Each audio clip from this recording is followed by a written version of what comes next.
아름다운 가정을 꿈꾸며 그런 제목으로 하나님의 말씀을 전하겠습니다.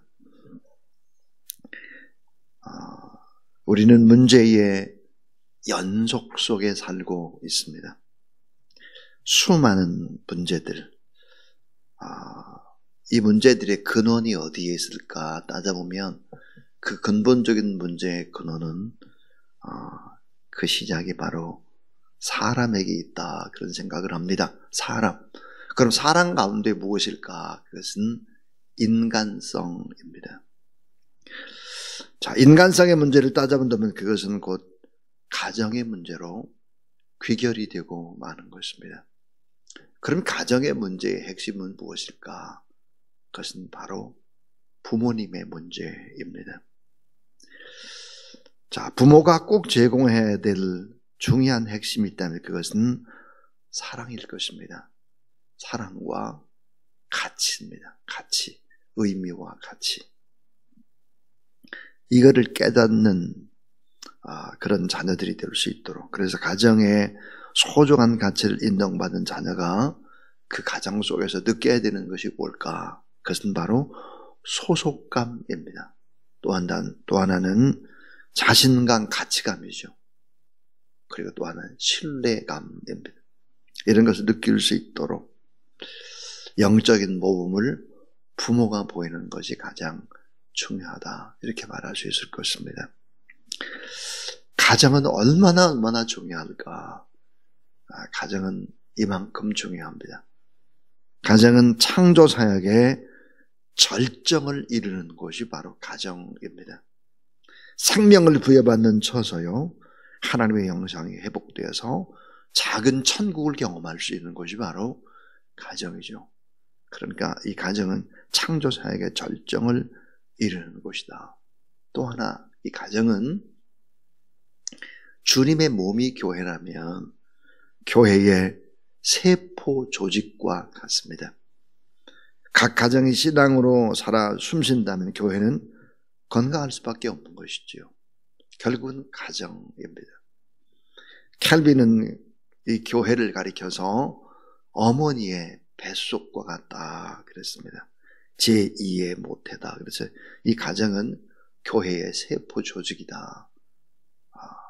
그 다음 또 하나는, 이 가정은 믿음의 공동체입니다. 참 중요한 말이 공동체입니다. 공동체. 사람은 홀로 설 수가 결코 없습니다. 이렇게 말하는 사람이 있습니다. 꼭 교회에 나가서 신앙생활을 해야 되느냐? 혼자 신앙생활해도 되지 않냐? 말이 안 되는 소리. 공동체가 되지 않으면 안 되는 것입니다. 예수님이 왜 12제자를 양육했겠습니까? 서로 만나고 서로 의견에 부딪힘도 있고 서로의 생각이 교차하고 이러면 사람은 커져가는 것입니다. 그래서 공동체죠. 그 공동체의 시작이 어딜까? 가정입니다. 가정은 믿음의 공동체, 작은 교회죠. 가정 안에는 모든 영적 사역들이 이루어집니다. 부모로부터 하나님과의 관계를 배우죠. 인간 관계를 배우죠. 책임과 의무를 배웁니다. 그래서 가정은 믿음의 공동체입니다. 또 이 가정은 뭘까? 당연히 교육의 터전입니다. 가정은 학교죠. 그 학교의 설립자가 누굴까? 이사장님이 누굴까? 하나님이십니다. 그럼 그 학교의 유능한 교장은 누굴까? 그 교장 선생님은 예수님이시죠. 자, 그러면 학교의 교사는 누굴까? 성령님입니다. 성령님. 그러면 여러분, 자, 이사장님이 계시고 교장님이 계시고 교사가 있다면 그러면 교과서가 있어야 될 텐데 교과서는 누굴까? 그 교과서가 바로 부모입니다. 부모. 그런데 이 교과서는 어때요? 살아있는 교과서예요. 실험할 수 있는 교과서예요. 교과서가 만약에 현찮은 만화책이라든지 플레이보이 잡지라든지 이렇게 되면 교육은 안 되는 거죠. 또 이 가정은 얼마나 중요할까? 가정은 에너지원입니다. 에너지원. 우리가 필요로 공급받는 모든 부분들을 생각해 보면 가정이죠. 자, 용납하는 것, 이해하는 것, 격려하는 것, 수많은 비전과 도전, 이런 것들을 다 가정에서부터 시작하는 것이죠. 수많은 꿈들이 아름다운 자양분을 받아 누리는 것, 그것은 바로 가정입니다. 그래서 이 가정은 또 하나 중요한 것이 뭘까? 선교의 요체입니다. 선교의 요체. 가정은 선교의 제1차 전략지면서 1차 사역지입니다. 자, 신랑 신부가 결혼을 한다 그러면 교회 하나를 창립하는 것입니다. 가정교회. 자, 신랑 신부가 이 가정을 이룬다라고 하는 것은 가정의 선교사로 파송을 받는 것과 같습니다. 자, 가정이 붕괴가 되면 그 다음 교회가 붕괴가 됩니다. 교회가 붕괴가 되면 결국은 나라가 붕괴가 되는 거예요. 어리석게도 자꾸만 청년들이 꿈을 갖지 못하게 만든다든지 교회를 예배드리는 이런 일을 핍박한다든지 그는 국가가 붕괴되고 있는 과정으로 가는 것입니다. 이 사실들을 알아야 되는데요. 이거를 모르면 곤란하죠. 자, 오늘 이 본문에 보면 참 아름다운 가정과 자녀 교육의 근간을 다루고 있는 아주 중요한 본문이다. 그렇게 생각을 합니다. 오늘 성경 말씀은 사복음서 가운데 오직 누가복음에만 있는 유일하게 언급되어 있는 인자 대신 메시아를 강조하고 특별히 하나님의 아들 예수 그리스도 전능하신 하나님께서 연약한 아기로 태어나고 유아기, 소년기, 청소년기를 거치면서 성장의 과정을 거쳤다라는 충격적인 가족의 기록입니다. 하나님이 그러셨다는 거예요. 똑같은 하나님의 본체를 가지고 그런 예수 그리스도가 그런 과정을 밟았다라고 하는 것이죠. 자, 첫사람 아담은 엄마가 임신을 했거나 아이로 태어났거나 성장 과정을 거쳤거나 가정에서 엄마 아빠로부터 교육을 받은 흔적이 없죠. 다시 말하면 고난의 과정이 없습니다. 그래서 첫사람 아담이 결국은 범죄하는 것이죠. 아담은 어른으로 창조되고 결국 범죄함으로 모든 인간에게 원죄라고 하는 철퇴를 뒤집어 씌워 주었습니다. 자, 제2 아담이라고 하는 예수 그리스도는 다르게 창조하시죠. 엄마의 태를 빌립니다. 왜 엄마가 그렇게 중요한 것입니까? 왜 힘이 들고 어려울 때 자꾸 엄마가 떠오르는 것입니까? 여인의 태, 엄마의 태를 빌렸기 때문이죠. 하나님의 아들이면서도 사람의 아들로 태어나서 사랑의 가정에서 모든 과정을 거치면서 인간의 생로병사의 과정들을 다 겪게 하셨다. 완전한 인간으로 오신 예수 그리스도가 이런 과정을 거쳤다. 특별히 이런 과정 가운데도 가장 밑바닥, 가장 어려운 삶들, 그것을 몸소 다 겪은 것입니다. 오늘 보는 12살 예수 그리스도와 육신의 부모 마리와 요셉의 신앙생활, 가정의 모습을 보여주고 있습니다. 아름다운 가정, 예수 그리스도와 마리아와 요셉이 보여주는 행복한 가정의 꿈, 그것은 뭘까? 오늘 본문 속에서 몇 가지를 살펴보도록 하겠습니다. 가정 회복의 그림을 한번 그려보시고 또 우리 가정의 기도 제목은 뭔가 이런 것도 한번 살펴보면 참 좋겠다 싶습니다. 그 첫 번째입니다. 부모와 함께 신앙생활하는 꿈입니다. 부모와 함께 신앙생활을 해야 합니다. 자, 누가복음 2장 오늘 본문에 보니까 41절부터 시작을 하는데요. 자, 누가복음 2장 40절을 보면 어제의 말씀이죠. 아기가 자라며 강하여지고 지혜가 충족하며 하나님의 은혜가 그 위에 있더라 그랬습니다. 아기가 자라며 강하여지고 지혜가 충족하며 하나님의 은혜가 그 위에 있더라 그랬습니다. 잘 성장했고 건강하게 자랐고 지혜가 충족됐고 하나님의 은혜가 그 위에 있더라. 그런데 오늘 41절에 보니까 그의 부모가 해마다 유월절 그랬어요. 42절이니까 관례를 따라서 예수님과 함께 성전에 오르는 것입니다. 예루살렘 성전에 오르는 거예요. 부모님과 함께 유월절을 지킵니다. 여러분 잘 아는 대로 유월절이라고 하는 것이 뭡니까? 죄가 넘어가다 pass over 그죠? 죄가 넘어가다. 양의 피, 문설주에 바른 가정은 죽음의 재앙이 떠나가는 아주 중요한 핵심적인 것인데 요셉과 마리아가 이런 과정들을 잘 자녀와 함께 신앙생활에 나가고 있다고 하는 모습들을 보여주고 있는 것입니다. 자, 여러분 예수 그리스도의 육신의 부모는 어땠나? 성경에 보니까 요셉은 의로운 자라 그랬습니다. 의로운 자라.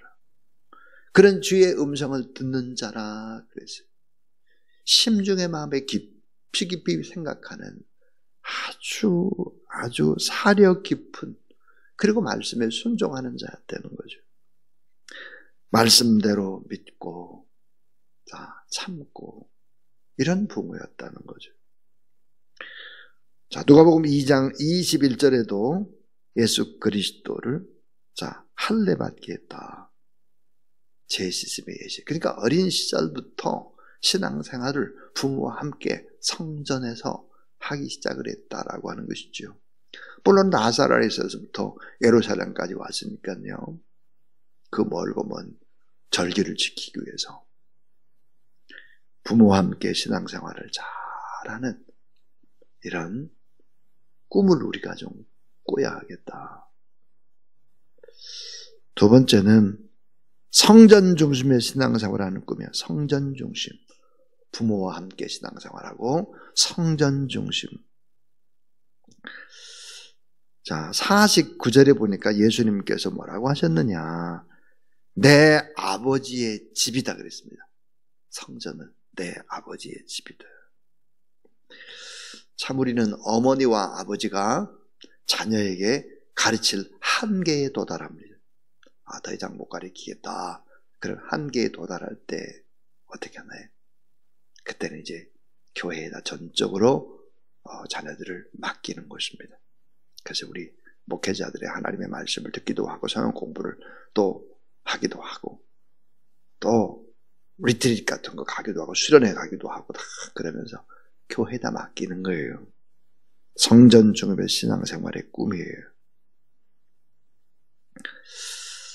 참 신앙생활이라고 하는 것은 내 정체성, 내가 누구인가를 배우기 시작을 하고 사명을 확고히 배우죠. 하나님의 말씀으로. 내가 뭘 위해서 목숨을 바쳐야 되겠구나. 내가 가야 될 길이 이것이구나. 이런 걸 찾게 만들죠. 하나님과의 바른 관계를 갖게 만드는 것이 바로 교회, 성전 중심의 신앙생활입니다. 그래서 자녀들을 이제 교회에 맡기는 것이죠. 교회는 오늘 말씀대로 예수님 말씀대로 아버지의 집이다. 주님의 몸이다. 엄마의 제2의 모태 뱃속이다. 모든 부족한 자들이 다 충만함을 채울 수 있는 그런 곳이다. 그랬습니다. 아까 말했죠. 신앙생활을 혼자 하는 것이 아니다. 코로나19로 인해서 예배를 혼자 드리지만 그것은 진정한 신앙생활이라고 말할 수가 없다. 왜? 공동체가 아니기 때문에. 왜? 사람들과 함께 나누지 못하기 때문에. 왜? 사람들과 함께 먹고 마시고 때로는 부딪히기도 하고 함께 기도도 하고 꿈도 꾸고 이렇게 하는 것이 신앙생활이기 때문입니다. 혼자 예배드리는 것이 습관이 되면 그것은 온전한 신앙이라고 말할 수가 없죠. 기형적인 것입니다. 교회는 공동체와 함께 하는 것이다. 꼭 우리는 알아야 합니다. 이런 과정을 통해서 사람을 이해하고 여러분 하나님을 깊이 아는 것과 사람을 이해하는 것 깊이 대단히 중요한 일이죠. 성숙되고 품게 되고 그렇게 되는 것이죠. 그 다음에 이제 세 번째는 말씀의 훈련을 받습니다. 그리고는 나눔의 신앙생활하는 꿈입니다. 자, 말씀의 훈련을 받고 나눔의 신앙생활을 하는 꿈이에요. 누가복음 2장 47절에 보면은 이런 구절이 있어요. 듣는 자가 다 그 지혜와 대답을 놀랍게 여기더라 그랬습니다. 47절 말씀을 보면 예수 그리스도가 하나님의 말씀을 얼마나 가까이 했는지 성전에서 말씀을 랍비들과 함께 나누고 또 대화하고 질문하고 이런 과정 속에서 예수 그리스도가 너무 뛰어났다는 거예요. 하나님의 음성을 듣는 거 중요합니다. 셀 모임을 하는 거 중요합니다. 기도하고 교제하고 이해하고 함께 섬기는 가운데 말씀에 또 적용이 삶에 이루어지는 과정들이 어떻게 되나 이런 걸 보는 거죠. 그래서 말씀의 훈련을 받고 말씀을 나누는 신앙생활. 그 다음에 이제 오늘 본문에 있어서 또 중요한 부분이 뭘까? 네 번째는 말씀대로 살아가는 가정생활의 꿈입니다. 말씀대로 살아가는 가정생활의 꿈. 51절을 보니까 예수님께서 자 이제 가정으로 돌아갔습니다. 오늘 본문에 보면 가정으로 돌아갔는데 그 배운 말씀대로 그 부모를 받들어 모셨다 그랬습니다. 다시 말하면 그 부모를 잘 섬기고 효도했다라고 하는 것이죠. 예수의 어머니는 이 모든 일을 가슴에 간직했다 그랬습니다. 어머니들이 누굴까요?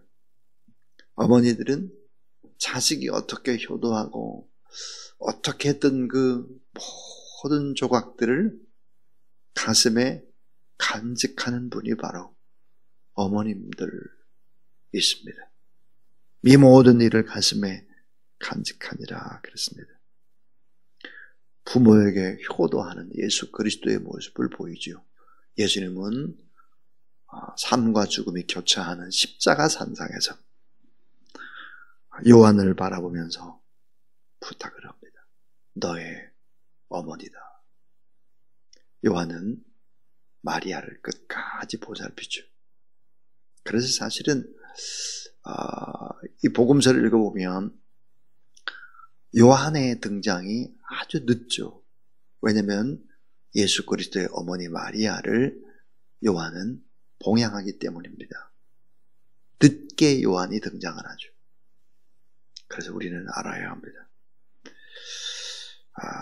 말씀대로 살아가서 가정생활에서 부모를 잘 섬기고 효도하는 아름다운 꿈, 이런 꿈들을 꿔야 하는 것이죠. 그런데 마지막 오늘 본문에 부모가 또 꿔야 되는 꿈이 뭘까?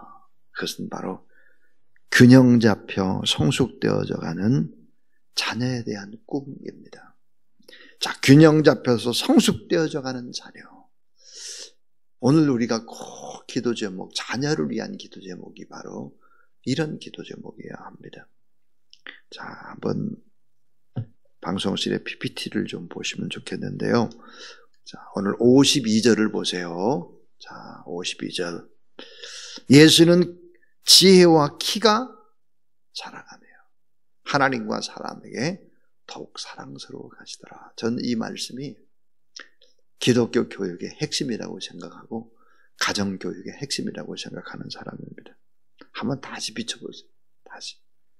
자, 예수님이 지혜가 자랐다는 거예요. 지혜.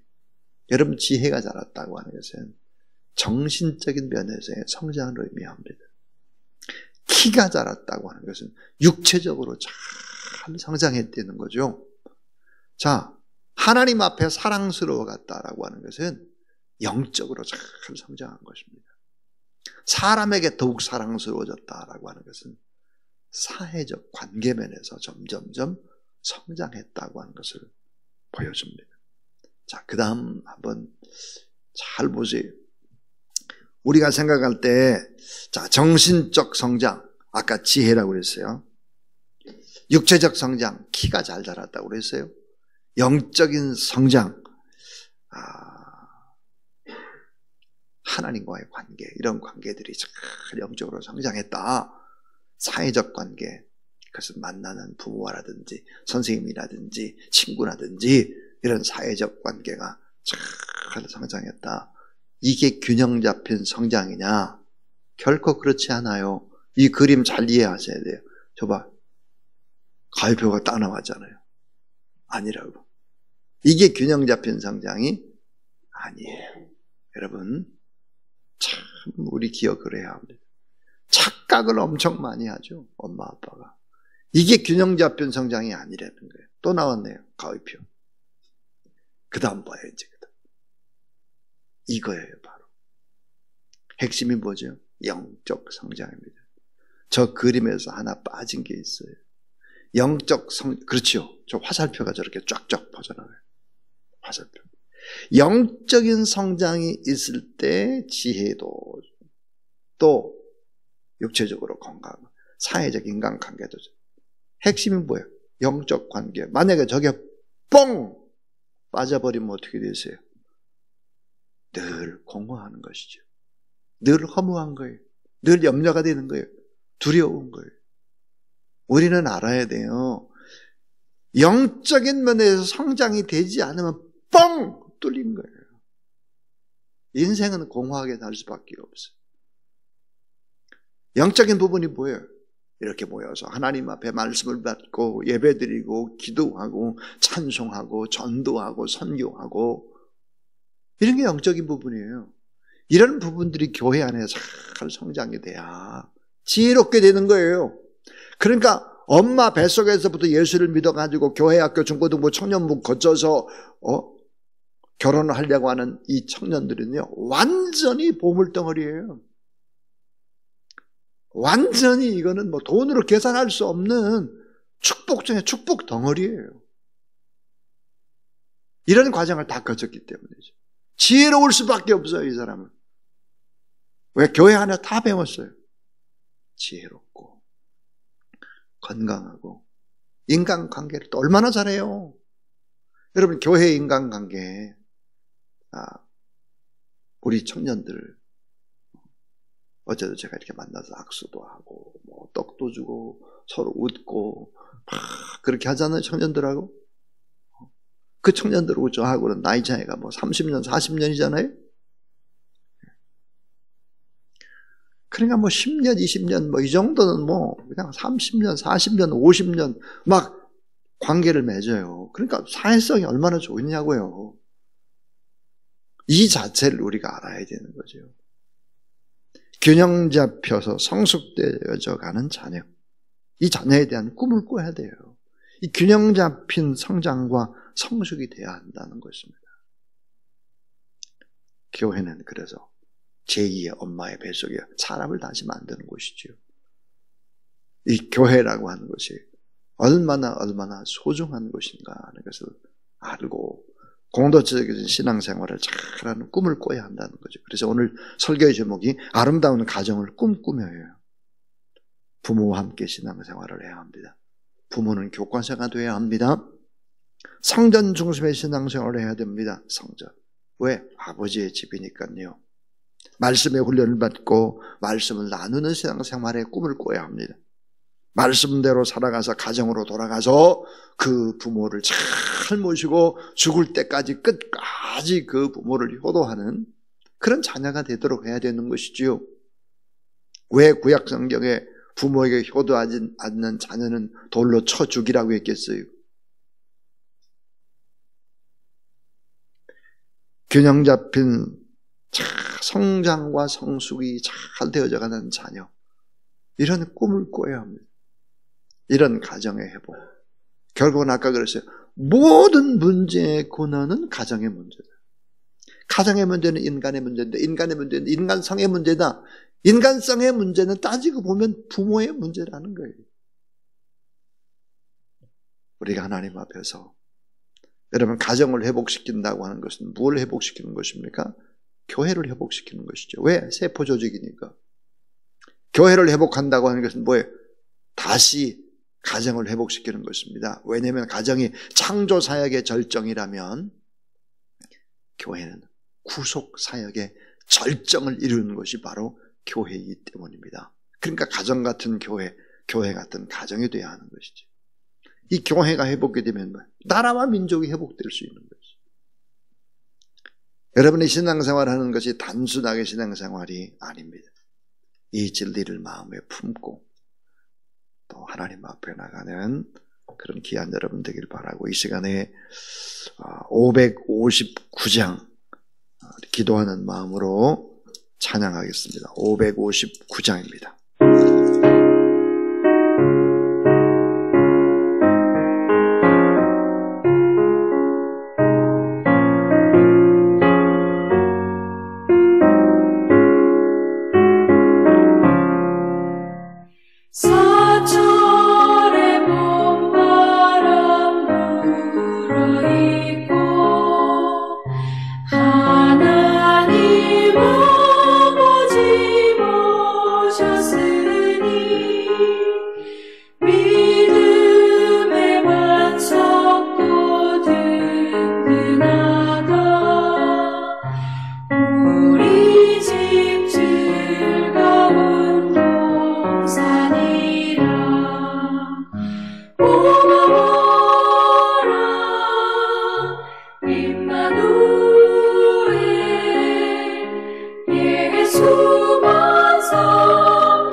사랑하는 여러분, 우리 가정에는 엄마가 안 계신 가정도 있고 아빠가 안 계신 가정도 있고 엄마 아빠 모두 안 계신 홀로인 우리 자녀들도 있을 수 있습니다.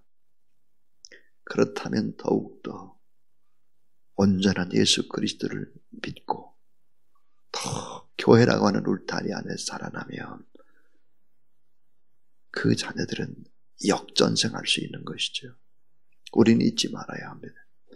교회라는 공동체가 얼마나 중요한지를, 하나님의 말씀이 얼마나 중요한지를 우리는 알아야 할 것입니다. 아름다운 자녀교육의 꿈을 다시 한번 꾸시기를 바랍니다. 이제는 온전하신 우리 구주 예수 그리스도의 무한하신 은혜와 우리 하나님 아버지 놀라운 사랑과 성령의 능력과 권능과 거룩한 축복의 기름 부으심이 거룩한 새벽에 하나님의 말씀을 듣는 모든 하나님의 사람들 머리 위에 이제로부터 영원토록 함께 하옵시기를 간절히 축원하옵나이다. 아멘.